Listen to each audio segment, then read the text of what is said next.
অপেক্ষার অবসান, মুক্তি পাচ্ছে ধূমকেতু। নিজেদের পুরনো মান অভিমান ভুলে যথাসম্ভব প্রচার করেছেন দেব শুভশ্রী।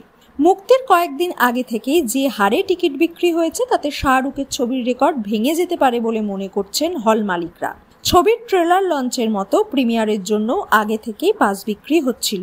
এত সংখ্যক পাস বিক্রি হয়েছে যে একটা অডিটোরিয়ামে এত দর্শক ধরতো না। বেশ অনেকগুলো অডিটোরিয়াম বুক করতে হতো, যা একেবারেই অসম্ভব ছিল। তাই প্রযোজকদ্বয়ের যৌথ সিদ্ধান্তে তড়িঘড়ি প্রিমিয়ার বাতিল করা হয়। সোশ্যাল মিডিয়ায় দেব এবং শুভশ্রী একে অপরকে ফলো করছেন। ছবির ট্রেলার লঞ্চে তাদের পারফরমেন্স দেখে কারোর মনে হয়েছিল সবটাই স্ক্রিপ্টেড, কিন্তু তাদের অভিব্যক্তি বলছিল মেঘ সরছে। একে অপরকে শুভেচ্ছা বিনিময়ের পর তারা সাকসেসও কামনা করেন। ধূমকেতু রিলিজের আগেই নৈহাটির বড় মায়ের মন্দিরে পুজো দিলেন দেব এবং শুভশ্রী। সঙ্গে ছিলেন ছবির পরিচালক কৌশিক গঙ্গোপাধ্যায় এবং সঙ্গীত পরিচালক ইন্দ্রদীপ দাশগুপ্ত।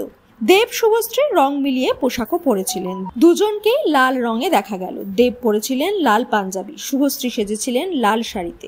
সিথি ভর্তি সিঁদুর, কানে ভারী দুল দিব্যি মানিয়েছিল লেডি সুপারস্টারকে।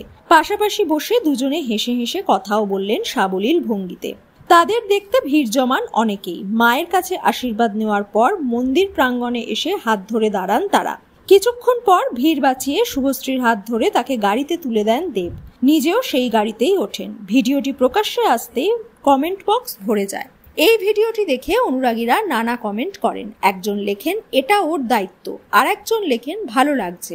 কেউ বলেন উফ কি সুইট, এই দুজনকে একসঙ্গে দেখলে মনে হয় সব পরিপূর্ণ।